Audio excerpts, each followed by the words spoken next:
या या या या. अरे कधी याल असं झालं होतं मला. विलास आण पैसे. आई पैसे दिले नाहीत. काय पैसे दिले नाहीत? एवढं पत्र पाठवून सांगून सवरून शेवटी पालत्या घड्यावर पाणी. कशाला आलीस मोकळ्या हातानं? सासूबाई, लाख नाही पण लाख मुलाची वस्तू मला माझ्या आईने माहेरचा आहेर म्हणून दिली. बघू बघू काय आणलंस ते. मला वाटलंच तू मोकळ्या हाताने येणार नाहीस. बघू दाखव मला. सासूबाई, कुंकवाचा करंडा तो घेऊन मी काय मळवट भरत बसू?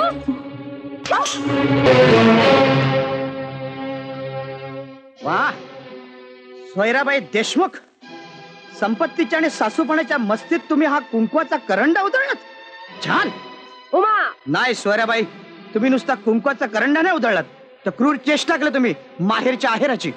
अरे मला वाटेल तशी मी वागन, तो माझा प्रश्न आहे. बरोबर, प्रश्न तुमचाच आहे, पण ह्यापुढे उत्तर फक्त माझंच असेल. सोयराबाई, जगाच्या इतिहासात खूप स्त्रिया बघितल्या, पण कपाळावरचं कुंकू झिडकाणारी स्त्री आज तगत बघितलं नाही कधी. उमा, याला समजावून सांग. नाही सोयराबाई, वेळ तुम्हाला समजावून सांगायची आहे. कुंकू म्हणजे नुसतं एक लाल रंगाचा टिळा नसतो, ते तीर्थक्षेत्र असतं पतिव्रतेचं. सोयराबाई, कुंकवाचा टिळा म्हणजे नवऱ्याच्या अस्तित्वाची आणि स्त्रीच्या पावित्र्याची साक्ष देणारं ह्या जगातलं एक शेवटचं भेट असतं. माझ्या वाड्यातून मला शिकवतो? शिकवायलाच पाहिजे, त्याचं महत्व तुम्हाला पटवून द्यायला पाहिजे. अहो, ते महत्व तुम्हाला कळलं नाही म्हणून तर तुमचं कुंकू तुमच्यावर रुसलं. विलास, हा दीड दमडीचा. म्हणूनच म्हणतोय की कुंकू एक उधळण्याची वस्तू नाहीये, तर ती काळजाच्या करंड्यात जतन करून ठेवायची एक वस्तू आहे. अहो, चिमुडभर कुंकू हे स्त्रीच्या देहाचं सोनं करतं, आणि ते जर नसेल ना तर स्त्रीच्या जन्माचं स्मशान होतं. हे तुमच्यासारखं. दीपक, सोयराबाई, कुंकू उधळून तुम्ही एका पतिव्रतेचा अपमान केलाय. अरे अपमान तर तुझाही केला होता, विसरलास? नाही, अजून विसरला नाही सोयराबाई. उलट ओंजळीतील थुंकी आग बनून माझ्या काळजात धगधगते. हा वाडा बेचिराग झाल्याशिवाय ती विझणार नाही. विलास, चल. उमा, त्याला समजून सांग. अरे गवशणी आकाशाला घालायची असते, सोयराबाईला नाही. विलास, चल. दीपक. उमा, अगं हा भाऊ तुझ्या पाठीशी आहे. मी माझ्या जीवाचा रान करीन, पण तुझ्या डोळ्यातनं एक अश्रू सुद्धा येऊन देणार नाही. काळजी करू नकोस. पण दीपक, मला भीती वाटते रे. हे लोक मला एकटीला. उमा,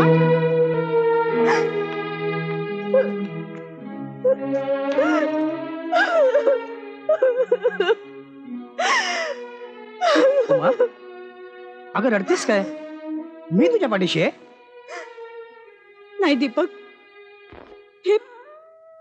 हे यातना घर आहे आणि मी बंदी. ही दुःखाची जन्मठेप मला सोसलीच पाहिजे. तू जा दीपक, तू जा.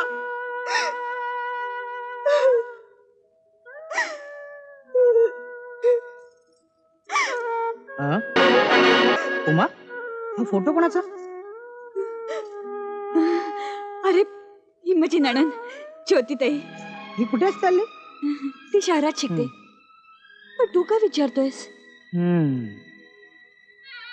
मग उमा, आता असं समज तुझा गणपती तुझ्यावर प्रसन्न झाला. येतो मी.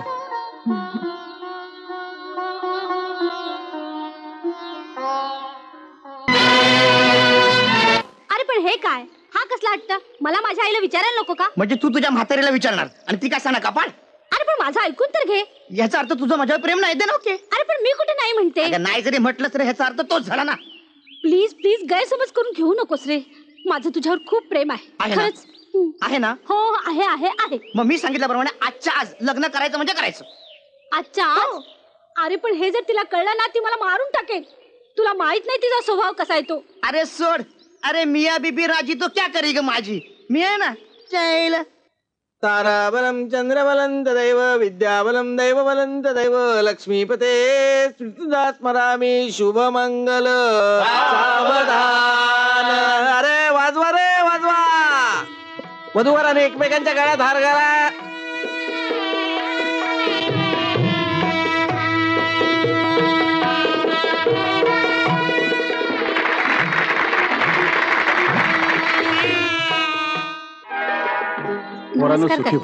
सौभाग्यवती भाऊ.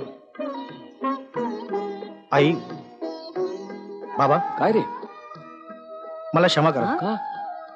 तुम्हाला न सांगता मी लग्न केलं. अरे लक्ष्मीच्या रूपानं सुनबाई घरात आणलीस आणि तू का वाईट वाटून घेतोस? आई हे बघ पोरा, हो. तुम्हा दोघांचे आनंद आहे ना व? हम्म. अरे मग तोच आम्हा म्हाताराच द्या. होय. हा. अगदी राजाराणीवाणी संसार करा. हा. चांगली 5-6 लेकर बाळ होऊ द्या. काळजी करू नका, आम्ही दोघं आहे की खेळवायला गटमुट. बरोबर बरोबर. दीपक, हो. बाबा तुमच्या लग्नाचं आम्हा दोघांनी कळलं नाही हे ठीक आहे, पण सुनबाईच्या घरातल्या लोकांनी तरी कळले ना हो? नाही त्यासनी बी नाही. आता काय करायचं? असू द्या असू द्या. मग आता तुम्ही असं करा, आजच्या दिवस तुम्ही इथं राहावा. हो. हा, आणि उद्या सुनबाईच्या घराकडे जाऊन या उभ्या उभ्या. काय सुनबाई, चालेल ना हो?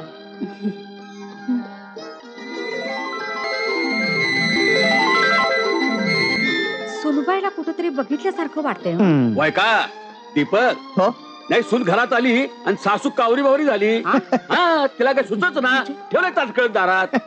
अहो पोरं दमून आल्यात, हा, हा, नवी हा. नवरी हाय. हा, हा, हा. अहो काय मांडुली तसा, आत घ्या की घरात. हो होय होय, थांबा की जरा, घेते थांबा की. सुनबाई चल बरं घरात चल.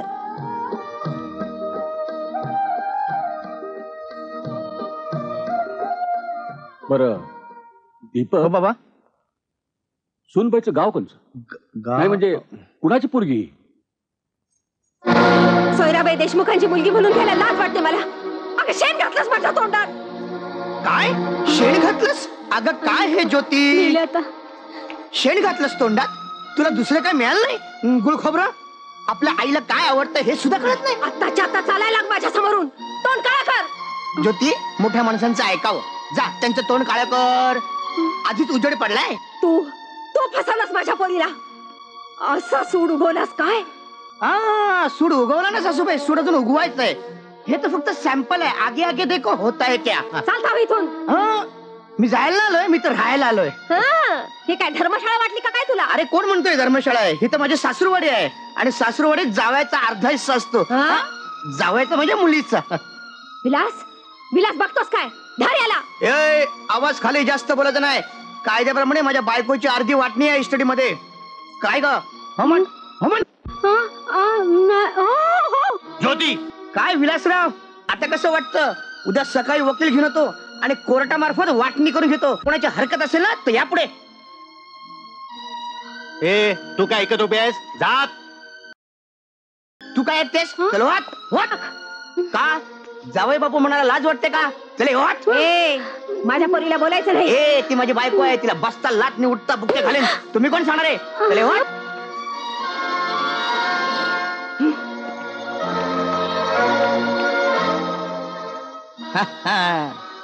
आता सापडले माझ्या तावडीत.